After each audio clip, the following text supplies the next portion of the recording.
পৃষ্ঠা 15। ভারী মিষ্টি সানাইয়ের সুর ভেসে আসছে, বোধ হয় লালাবাবুর মন্দির থেকেই। ঠিক জানি না, মধ্যরাত্রিরই কোনো রাগিনী ধরেছে বোধ হয়। পৃষ্ঠা 16। এরা থামলেই রঙ্গজির মন্দির থেকে ধরবে। দুদলে এমনি পাল্লা চলে, এর আগের বারও এসে শুনে গেছি। এই পাড়াটা 3 মন্দিরের মাঝামাঝি, তাই শোনবার কোনো অসুবিধাও নেই। একটা চওড়া সড়কের একদিকে গোবিন্দজি, বৃন্দাবনের প্রধান বিগ্রহ, আর একদিকে একটু কোনাচে ভাবে শ্রীরঙ্গজি, দক্ষিণ ভারতের বিখ্যাত শ্রীরঙ্গজিরই প্রতিনিধি। রঙ্গজির পয়সা বেশি, 12 মাসে 13 পার্বণ, খুব খটা হয়। এর সেবায়িতরা রামানুজাচার্যের সম্প্রদায়ভুক্ত, সেই হিসেবে আচারী বৈষ্ণব বলে ব্রজবাসীরা। এরা প্রসাদ নাকি খায় না, অন্তত তখন খেত না, কিন্তু উৎসবে যোগ দেয়। দোলে বড় বড় সোনার সবার বেরোয় কদিন ধরে, অসম্ভব ভিড় হয়। তাছাড়া রথ আছে, এই পথেই যায়, সেই জন্যেই এ রাস্তা অত চওড়া। বরাবর রঙ্গজির বাগানবাড়ি পর্যন্ত কয়েকশো গজ চলে গেছে। ওইখান থেকে বেরিয়ে এলেই এই রাস্তা, পুরনো গোবিন্দ মন্দির থেকে বেরিয়ে যে রাস্তাটা সাক্ষী গোপালের মন্দির বাঁয়ে রেখে গোপীনাথের দিকে চলে গেছে, সেইটা থেকেই এই পথ সোজা চলে এসেছে লালাবাবুর প্রতিষ্ঠিত কৃষ্ণচন্দ্রের মন্দির পর্যন্ত। অবশ্য এদিকটা মন্দিরের পিছন দিক। এ পথে ঢুকলে মনে হবে ওই মন্দিরে গিয়েই পথ শেষ হয়েছে, কিন্তু তা নয়। মন্দির ডাইনে রেখে রাস্তা বেরিয়ে গেছে গোপেশ্বর মহাদেব, যমুনা পুলিন, জয়পুরের মহারাজার মন্দির ওই দিকে। লালাবাবু অর্থাৎ পাইকপাড়া বা কান্দির সিংহ জমিদার বাবুদের পূর্বপুরুষ একজন দেওয়ান গঙ্গা গোবিন্দ সিংহের এক বংশধর। বিরাট ধনী একজনের একটা তুচ্ছ কথায় চরম বৈরাগ্যে সব ছেড়ে চলে এসেছিলেন। এইখানে মন্দির প্রতিষ্ঠা করে ঠাকুরের রাজভোগের ব্যবস্থা করেছিলেন, কিন্তু নিজে মাধুকরী করে খেতেন। শোনা যায় স্বয়ং কৃষ্ণচন্দ্র তাঁকে গোবর্ধনে তাঁর ঝোপড়াতে দুধ পৌঁছে দিয়ে এসেছিলেন কদিন। কৃষ্ণচন্দ্রের সেবাই এখানে সবচেয়ে বিখ্যাত।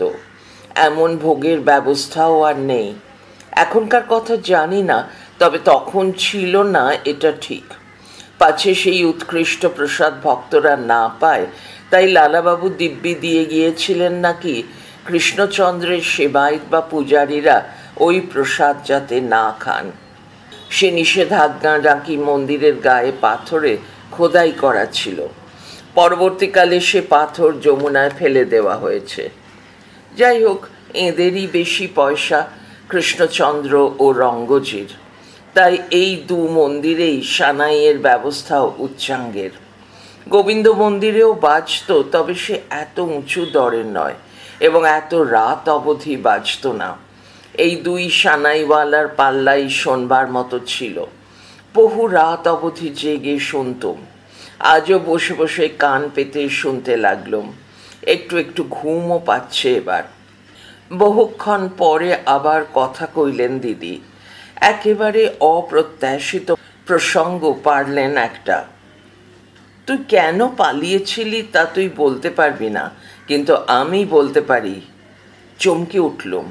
কেমন যেন একটা অস্বস্তিও বোধ হতে লাগলো, কারণ হয়তো এক নয় অনেক। কোনটা উনি টের পেয়েছেন, মনের কোন গোপন অন্ধি সন্ধির কথা বলবেন কে জানে। এতক্ষণ ধরে বসে আমার কথাই ভাবছিলেন নাকি?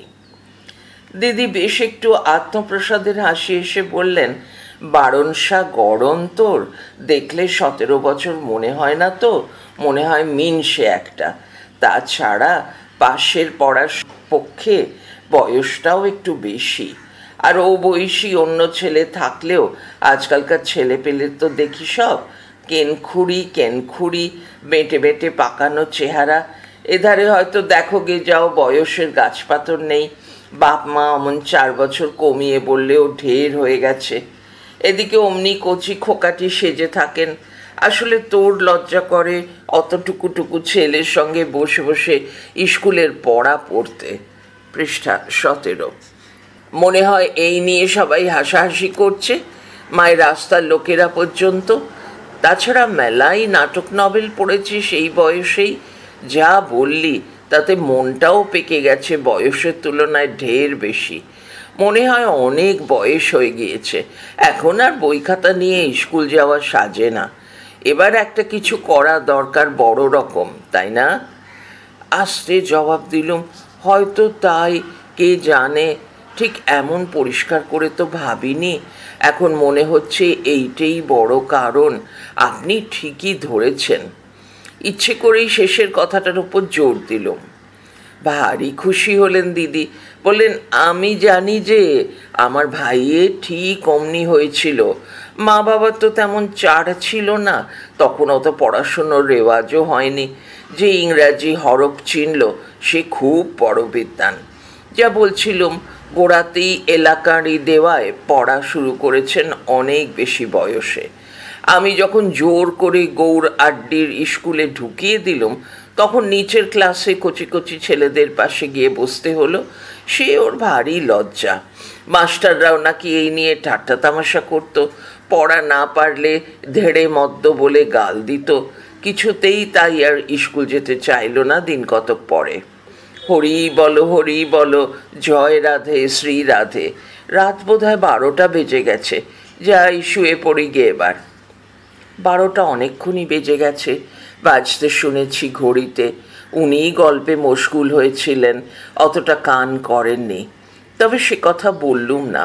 আমারও ঘুম পেয়ে গেছে বেজায়, আর দ্বিরুক্তি না করে এসে শুয়ে পড়লুম। দিদি ও ঘর থেকে হেঁকে বলে দিলেন, কলঘর কি শ্বেতখানা যাবার দরকার হলে কিন্তু নিচে যেও ভাই, ওপরের ওটি আমার নিজস্ব, নিজে হাতে খ্যাংরা দিয়ে ধুই, ওখানে কেউ যায় না আমি ছাড়া। শুয়ে শুয়েই দেখতে পেলুম জপের মালাটি কপালে ঠেকিয়ে দেওয়ালের পেরেকে তুলে রাখলেন। তারপর বারান্দার দিকের দরজা বন্ধ করে সশব্দে একটা হাই তুলে বসলেন। কি গো কিরণবাবু, ঘুমিয়ে পড়লে না কি গো? ওমা, তোমার তো বেশ ফুরুত ফুরুত করে নাক ডাকছে দেখতে পাই, তবে নাকি তোমার ঘুম হয় না? কিরণবাবুর বিছানা থেকে আওয়াজ এলো, খুব নরম। এই প্রথম ওর গলা শুনলুম। কেন, কিছু বলছো? বলছি, ঘুমিয়ে তো পড়লে, মালিশটা তো করা হলো না। হাঁটু আর কোমর তো তেমনি তক্তা হয়েই রইল। তুমি শো, আমি মালিশ করে দিচ্ছি। আশা করেছিলাম দিদির কাছ থেকে প্রবল প্রতিবাদ উঠবে একটা। ঘুম থেকে তুলে বুড়ো মানুষকে এ কি অদ্ভুত ফরমাশ ওর! কিন্তু দিদি হুঁ হাঁ কিছুই করলেন না। দেওয়ালে একটা টিনের চকচকে চাকতি দেওয়া আলো জ্বলছিল মিটমিট করে। সেটাকেই একটু বাড়িয়ে কিরণবাবু মালিশের শিশি খুঁজে নিয়ে এলেন। তারপর একান্ত অনুগত আশ্রিতের মতো দিদির পায়ে ও কোমরে মালিশ করতে বসলেন।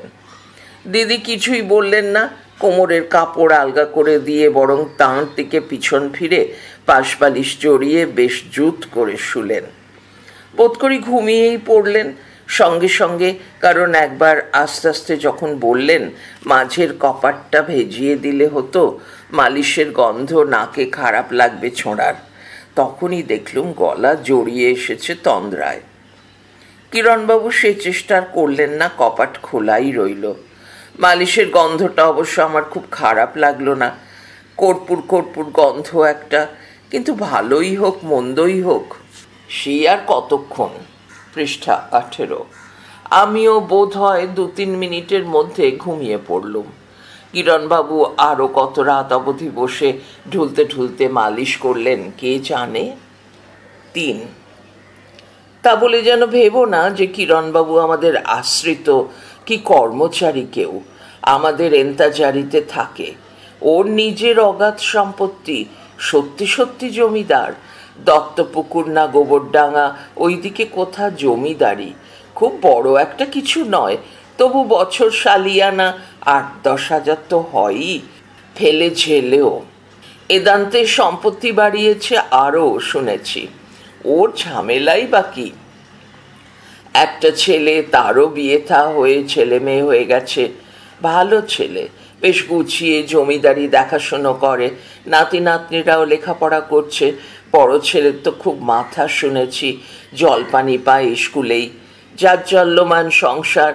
ওর তো ওই জামা কাপড়ের ঘটা দেখছো, সব ওর নিজের, একটি পয়সা নেয় না, উল্টে আমার জন্যে দিশি কাপড় নিয়ে আসে কলকাতার দিকে গেলে। আমার ঠাকুরকে ভালোবাসে, ভক্তি করে, তাই তাঁর সেবার জন্যে পড়ে থাকে। স্নান করে এসে ঠাকুর ঘরের সামনের রকে গীতা আর আহ্নেকের সরঞ্জাম গুছিয়ে রেখে কলাইয়ের বাটিতে চা খেতে খেতে যেন সবাইকে শুনিয়েই বললেন, দিদি এই চাও ওপর থেকে তৈরি করে এনে কিরণবাবুই দিয়ে গেছেন এইমাত্র। দেখো, চায়ের অভ্যেস থাকে তো বলে ফেলো, আমার এখানে টাইম বাঁধা 2টি বার চা হয়। উষা টুষা পারে না, হয় কিরণবাবু নয় আমি, করবার মধ্যে তো এই 2টি লোক, 14 বার করবে কে? খেতে চাও তো খেতে পারো, এখন একবার, আর বেলা 3টে ঘুম থেকে উঠে একবার, বাঁধা নিয়ম। চা খেতুম না তখন, সে কথা বলে দিলুম, কিন্তু আহ্নিক পুজো সব বাকি, গীতা পাঠের ভূমিকাতেই চা ঠিক বুঝতে পারিনি। আমাদের দিকে দেখেছি যারা খায় বুড়ো মানুষরা অন্তত 10 বার জপ সেরে খায়।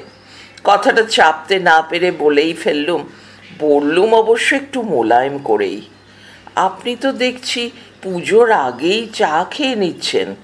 একজনের দেখছি মনটা ছটফট করে, অথচ জপ আহ্নিকের জন্যে খেতে পারেন না, মিছিমিছি কষ্ট পান। সে আনা ছেলে দেখেছ, ঘুরিয়ে কেমন কথাটা শুনিয়ে দিলে আমাকে।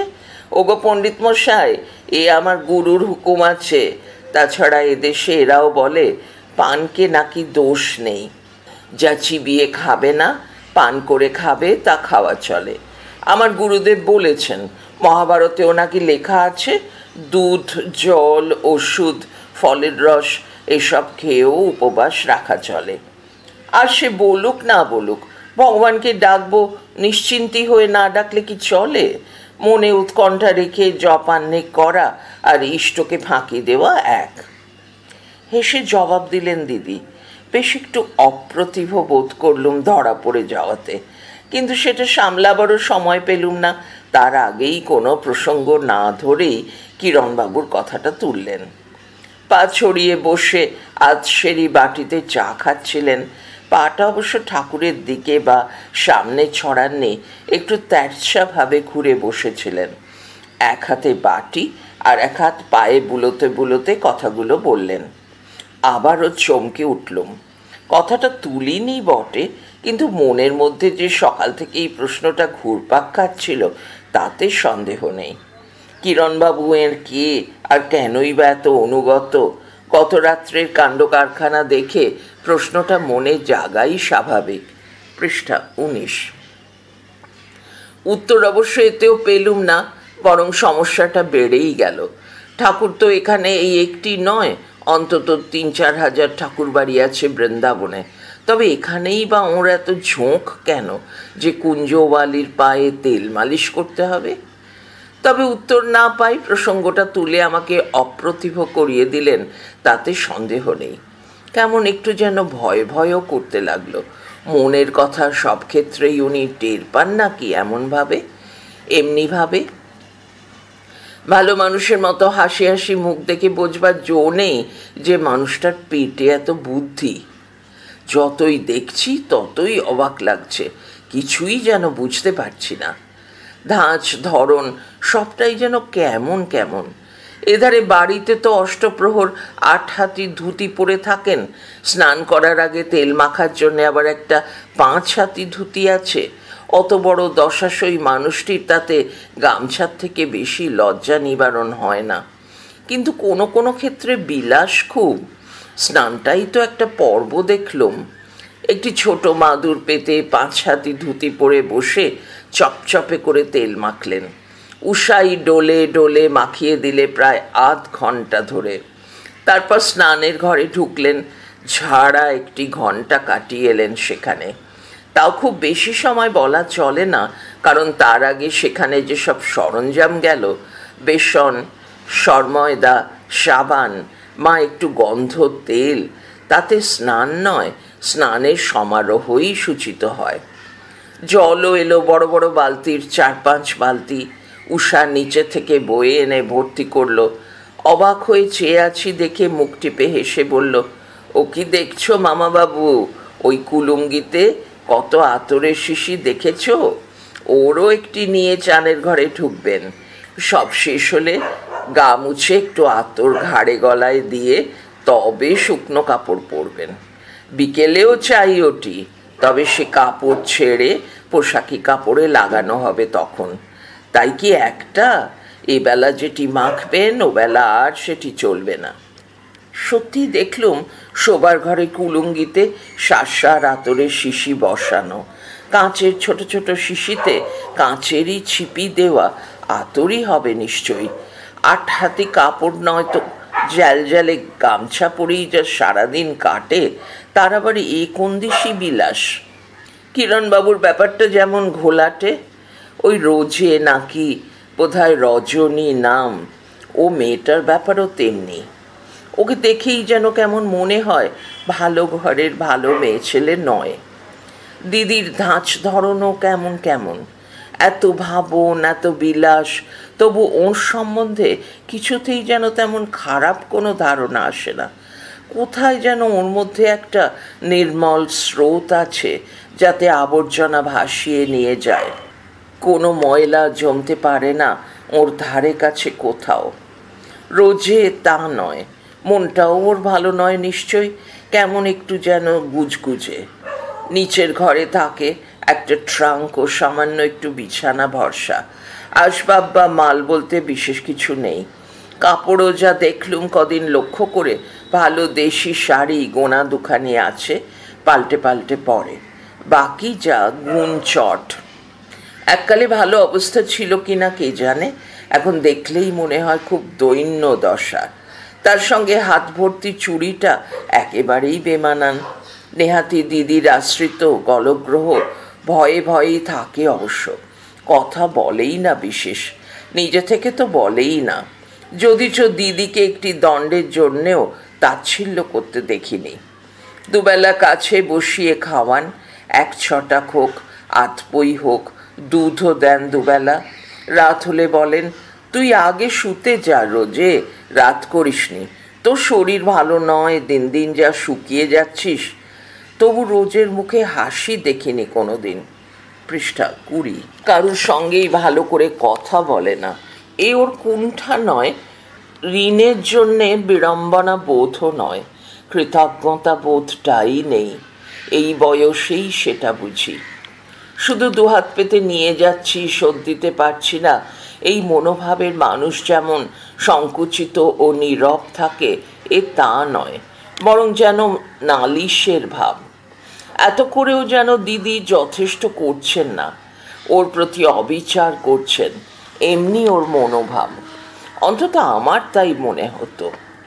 দিদি রোজই রাত্রে আরতির পর রোজেকে নিয়ে সেজেগুজে বেরোতেন। কোথায় যাচ্ছ জিজ্ঞাসা করলে বলতেন, পরিক্রমায় যাচ্ছি। পরিক্রমায় তারকা চিহ্ন, নিচে তারকা চিহ্ন দিয়ে লেখা, দর্শন করে বেড়ানোকেই পরিক্রমা বলে এদেশে। মূল পাঠ। কোনোদিন বা বিশদও বলতেন একটু, রাধারমণের ফুল সিঙ্গার হবে আজ, কিংবা বঙ্কুবিহারীর গোপবেশ হবে, তাই দেখতে যাচ্ছি। বেশিরভাগই সংক্ষেপে পরিক্রমা বলে সারতেন। আমিই জানতে চাইতুম, আর সবই যেন ব্যাপারটা, আর সবাই যেন ব্যাপারটা জানে মনে হতো। কেননা আমি যখন প্রশ্ন করতুম, উষা তখন প্রায়ই দিদির আড়াল থেকে মুচকি হেসে ঠোঁট উল্টে মুখের একটা বিচিত্র ভঙ্গি করে চলে যেত, চোখ মটকাতো আমার চোখের দিকে চেয়ে। কথাটা কিছু বুঝতাম না, তবে একটা কথা আমার জিভের ডগায় এসে যেত, যে এ যেন অভিসারে যাওয়া। নাটক নভেল পড়া মনে অভিসারে যাওয়ার একটা ছবি অস্পষ্টভাবে আঁকা হয়েই থাকে, তার সঙ্গে যেন এ যাওয়ার কোথায় একটা মিল পেতুম। তবে সার্থক অভিসার নয়, কারণ যখনই ফিরতেন দেখতুম দিদি যেমন তেমন, রোজে মনমরা হয়ে থাকতো, মুখ গম্ভীর, দৃষ্টি আরও নত। শেষে এমনি 4-5 দিন দেখে একদিন দিদিকে চেপে ধরলুম। ওসব পরিক্রমা টমা বাজে কথা, ঠিক করে বলুন দেখি, রোজ রোজ আপনারা কোথায় শয়ার করতে যান? অন্য কোনো বয়স্ক লোককে এভাবে প্রশ্ন করতে গেলে বিশেষ এ ভাষায় ধমক খেতুম নিশ্চয়ই। আমি বলতে ভরসা পেতুম না, কিন্তু এই কদিনে দিদিটিকে চিনে নিয়েছি, বুঝেছি যে খোলাখুলি স্পষ্ট কথাই উনি পছন্দ করেন। আরও বুঝেছি যাকে পছন্দ করেন তার 7 খুন মাপ। এমনিও পূজারী শোভারাম পর্যন্ত কাটা কাটা কথা বলে, মুখের উপর চোটপাট করে। উনি কিন্তু রাগ করেন না, বরং হাসেন, উপভোগ করেন বলে মনে হয়। প্রশ্রয় দিতে চান মানুষকে। আমাকেও এর মধ্যে এমন সব কথা বলেছেন যা কোনো 60-65 কি 70 বছরের মহিলা 17 বছরের ছেলের কাছে বলে না। সেসব প্রসঙ্গই আলোচনা করে না। রাত্রি খাওয়ার পর বারান্দায় আড্ডাটি আমাদের নিত্য নৈমিত্তিক হয়ে উঠেছে। সেখানে আলোচনা হয় না এমন কথাই নেই।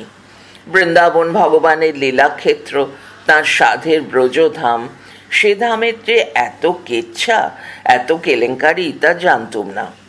ওর মুখে শুনে যেন আমার তৃতীয় নয়ন খুলে গিয়েছিল। এই আড্ডাতে আমার উৎসাহ আরও বেশি ছিল এই জন্যে এসব গল্প গিলতুম বসে বসে। পরবর্তীকালে লেখক জীবনে এসব গল্প কাজেও লেগেছে। আমার অসুবিধে কিছু ছিল না এত রাত অবধি জেগে গল্প করায়, কারণ নিত্যই প্রথম রাত্রে টানা একটি ঘুম হয়ে যেত। কি বা করব, ওদের সঙ্গে বেড়াতে যাওয়ার প্রস্তাব করেছি, ওরা রাজি হন না। কেমন দেখেছি বিব্রত বোধ করেন। আমি বা একা একা কত ঘুরব, পড়ার মতো তেমন বইও নেই। যেদিন ইচ্ছে হতো শ্রীমদ্ ভাগবতটা নিয়ে বসতুম, তাও দিনের বেলাতেই পড়ার সুবিধে। রাত্রে হলে কিরণবাবুর সঙ্গে সেই অদ্বিতীয় টেবিল ল্যাম্পে বসে পড়তে হয়, সে ভালো লাগে না। কিরণবাবু তো কথা কইবেন না, কেউ মরে গেলেও। আগে ভাবতুম আমি আশায় উনি বিরক্ত, পরে দেখলুম ওর স্বভাবই ওই, কথা কারুর সঙ্গেই বলেন না। কেমন যেন যন্ত্রের মতো হয়ে গেছেন মানুষটা। মুখের ভাব যেমন, মনটাও বোধ হয় অমনি ভাবলেশীন। পৃষ্ঠা 21। দিদির কিন্তু মনটা অন্য রকম, ইংরেজিতে যাকে বলে ক্যাথলিক মন, তাই ছিল। সাবেককালের লোক, স্কুল কলেজে পড়েননি, এই বয়সের এই রকম মেয়ে ছেলের মনের এতটা বিস্তৃতি আশা করা যায় না। আমার সঙ্গে কোনো কথা আলোচনা করতেই বাধ্য না, সুতরাং এসব বিষয়ে ওর মনের চেহারাটা কেমন তা দেখতে পেতুম। একদিন নিজে থেকেই শোভারাম আর উষার কথাটা বলে ফেললেন। বললেন, মুখে আগুন সব, একধার থেকে মুখে নুড়ও জেলে দিতে হয়। পিরিবৃত্তির কি আর হায়া ঘেন্না থাকতে নেই? ওই যে শোভারাম, পুজুরি ছেলে আমার, ওর কাণ্ডটাই দেখো না। তুই এদেশি খোট্টা, পাণ্ডার ঘরের ছেলেও নয়, খাস আগ্রায় বাড়ি ওদের, মছলিখোর বাঙালির ছায়া মারায় না ওরা। তাও বিয়ে থা করেছিস একটা 8 বছরের মেয়ে বাড়িতে, আর ও হলো বাঙালি মেদিনীপুরের মেয়ে, সৎ জাত অবিশ্যি। যার তার হাতে জল আমি বা খাবো কেন? তা বলে বামুন তো নয়, বিধবা মানুষ, পেটের দায়ে খেটে খেতে এসেছে। তুই কি না ওর সঙ্গে জুটে গেলি? জুটে যাওয়া কথাটার অর্থ এতদিনে বুঝতে শিখেছি বই কি। উত্তেজিত হয়ে বললুম, তা আপনি কিছু বলেন না কেন? দূর করে তাড়িয়ে দেন না কেন? পাগল, আমি তাড়িয়ে দিতে যাব কেন? অমনি না হলে আর ব্যাটা ছেলের বুদ্ধি। ও তো এখানে ঘর ঘর, কাকে তাড়িয়ে কাকে রাখবো, আর কটাকেই বা পাহারা দেব? মাঝখান থেকে আমি একটা ভালো পুজুরি আর গুণের ঝি খোয়াই কেন? শোভারামের রান্না তো খাচ্ছিস, পরিষ্কার হাত ওর। এখানে বেস্তর পুজুরি দেখেছি, কারুর রান্না ভালো নয়। ছোটবেলা 18 বছর বয়স থেকে আছে, নিজে হাতে রান্না শিখিয়েছি। অমন লোক পাবো কোথায়? যারা একটু ভালো রাঁধতে পারে তাদের এতটি খাই। তারা কেউ 4 টাকা মাইনেতে থাকবে? 5 টাকা 6 টাকা পর্যন্ত চেয়ে বসবে। নাকি উষার মতো ঝি পাবো একটু খুঁজে? যত সব দেখো এখানে বাঙ্গাল ঝি, নয়তো খোট্টা। তাদের সঙ্গে আমার এক দণ্ড বনবে না। তার চেয়ে বেশ আছে দুজনের টানে দুজনে বাঁধা, কেউ কাউকে ছেড়ে যেতে পারে না, দুজনে একসঙ্গে বেশি মাইনের কাজ পাবে, তবে তো ছাড়বে। আমি সব দেখে শুনেও তাই ইচ্ছে করে চোখ বুজে থাকি, বলে ধূর্তের মতো চোখ মিটমিট করে হাসতে লাগলেন। সেই থেকেই আমি চিনে নিয়েছি মানুষটিকে। সেই জোরেই রোজের কথাটা তুললুম, আরও চেপে ধরলুম। বলুন, ব্যাপারটা কি? বলতেই হবে। দিদি প্রশ্ন শুনে হাসলেন অনেকক্ষণ ধরে, নিঃশব্দে। তারপর বললেন, কেন বল দেখি, তোর কি মনে হয়? কিছু বুঝতে পারছি না বলেই তো জিজ্ঞাসা করছি। নাই বা বুঝলি, সংসারের সব কথাই তো কিছু আর বুঝতে শিখিসনি, এটাও না হয় না বুঝলি। আস্তে আস্তে বলেন দিদি, আবছা আলোতে আমার মুখটা দেখবার চেষ্টা করেন যেন ভালো করে। এইভাবে এক এক করেই তো সব বুঝতে শেখে মানুষ, নইলে আর বয়স বাড়ার সঙ্গে সঙ্গে জ্ঞান অভিজ্ঞতা বাড়ে কি করে? আজ বুঝি যে এ ধরনের কথা অত বড় একটা বয়স্ক স্ত্রীলোককে বলা যৎপর নাস্তি ধৃষ্টতা, কিন্তু সেদিন অতটা ভাবিনি। অল্প বয়সে প্রগল্ভতার মাত্রা থাকে না প্রায়ই। দিদি রাগ করলেন না, কিন্তু মুখের মতোই জবাব দিলেন। পৃষ্ঠা 22। বললেন, তবু আধারের মাপটা মানানসই কিনা দেখে নিতে হয় আধেও রাখার আগে। এক পো দুধ ধরে যে বাটিতে, সে বাটিতে কি আর 1 সের তেল রাখতে যাওয়া উচিত? এইবার লজ্জা পেলুম, অথবা ঠিক লজ্জাও নয়, মনে হলো গালে কথা চড় মারলেন দিদি। আহতই বোধ করলুম। মুখ গোঁজ করে বললুম, থাক তবে, যদি মনে করেন বলা উচিত নয় তো বলবেন না। তখনই আর কিছু বললেন না, নিঃশব্দে বসে মালা জপ করলেন অনেকক্ষণ ধরে। তারপর বোধ হয় একটা নির্দিষ্ট সংখ্যা শেষ করে মালাটা মাথায় ঠেকিয়ে বললেন, বলা উচিত নয় ঠিকই, তবে কী বা বিচার করছি, সব কথাই তো বলে ফেলছি তোকে। তোরা আজকালের ছেলেরা বয়সের তুলনায় পেকেও গেছিস ঢের, জানতেই বা কি বাকি আছে? আর তাই বা কি বলবো, তোর যা বয়স, আমাদের ছেলেবেলাতে দেখেছি ও বয়সে ছেলেদের বিয়ে থা হয়ে ছেলের বাপ হয়ে যেত। বলেও থামলেন একটু। বুঝলাম খুবই সংকোচ বোধ করছেন। বললুম, থাকগে দিদি, পরে শুনবো, কিংবা আপনিই বুঝে নেব। না, তার জন্যে নয়, বলেই ফেলি। আর বলবারই বা কি আছে? যা ভেবেছিস তাই ঠিক। ভালো মেয়ে মানুষ নয় ও, ভদ্র ঘরের বামুনের ঘরেরই মেয়ে, একটু আত্মীয়তার খেয়েও আছে আমাদের সঙ্গে, সেই সুবাদেই জানাশোনা।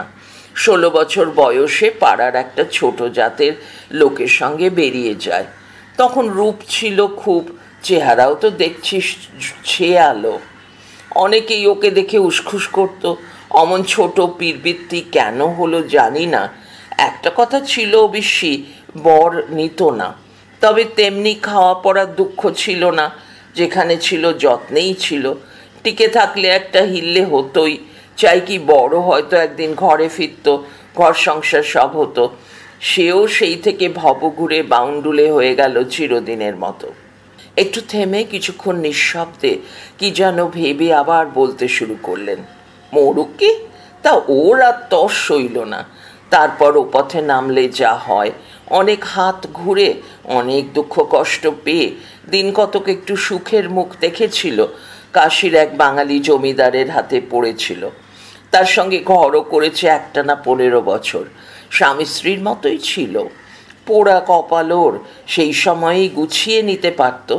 মানুষটা পয়সাওয়ালা ছিল তা নয়, সে বলতো পরিবার, তো উনিও ভাবলেন পরিবার হয়ে গেছেন।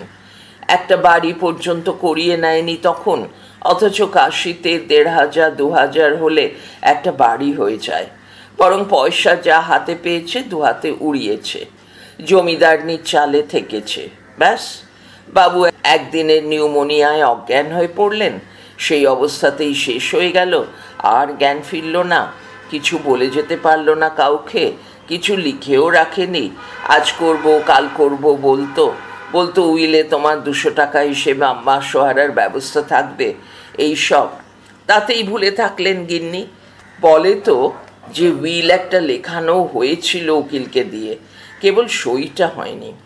অনেকের তো ভয় আছে, উইল করলেই পেরমাই কমে যায়, মরে যায় মানুষ, তাই বোধহয় সই করেনি। তা সে তো পটল তুলল, ইনি একেবারে পথে বসলেন।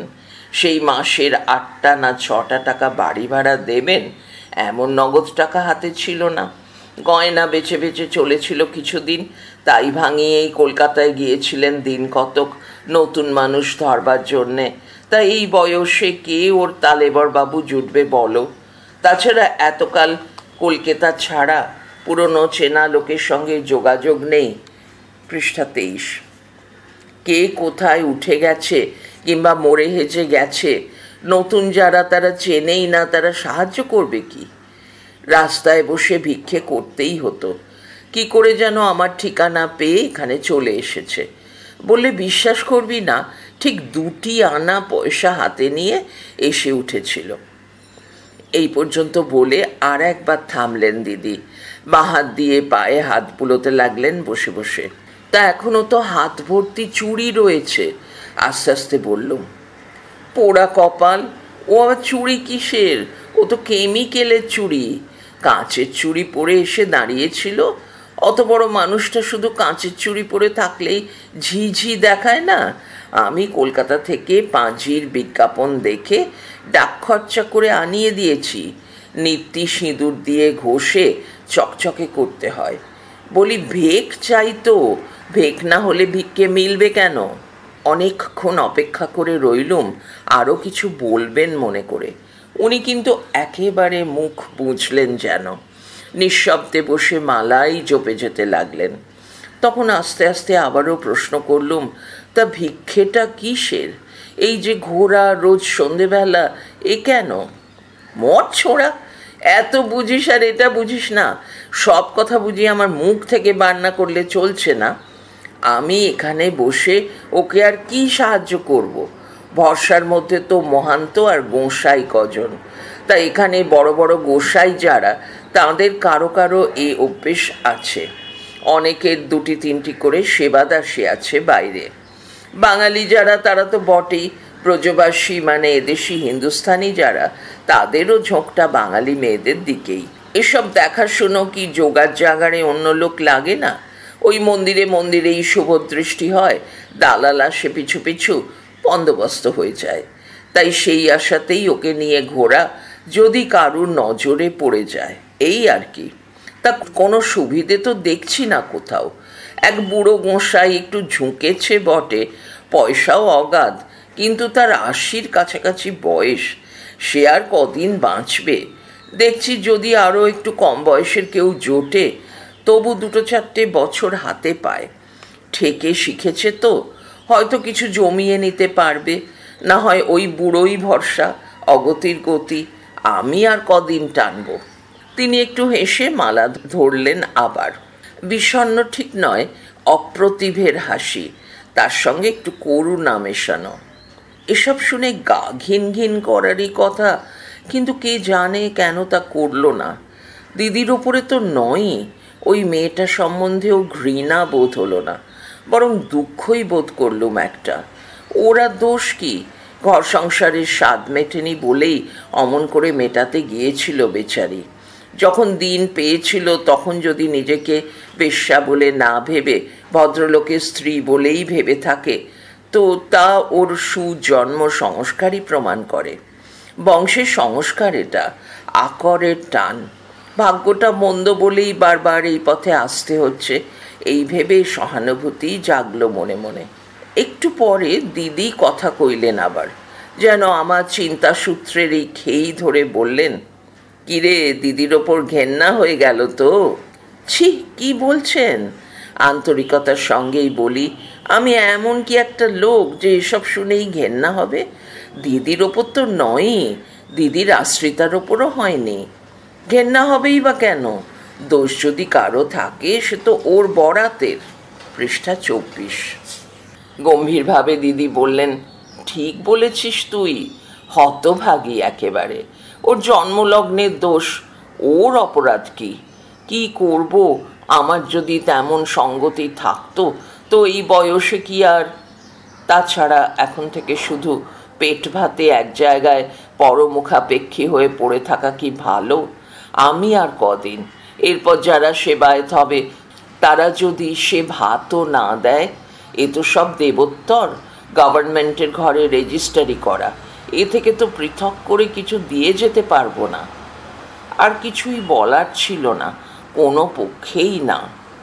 দিদিও আর একটুখানি জপ করে শব্দ করে একটা হাই তুলে উঠে পড়লেন। নে, ঢের হয়েছে, এবার শুয়ে পড়গে যা, রাত বোধহয় 1টা বাজলো। পড়া চলছে পরের ফাইলে।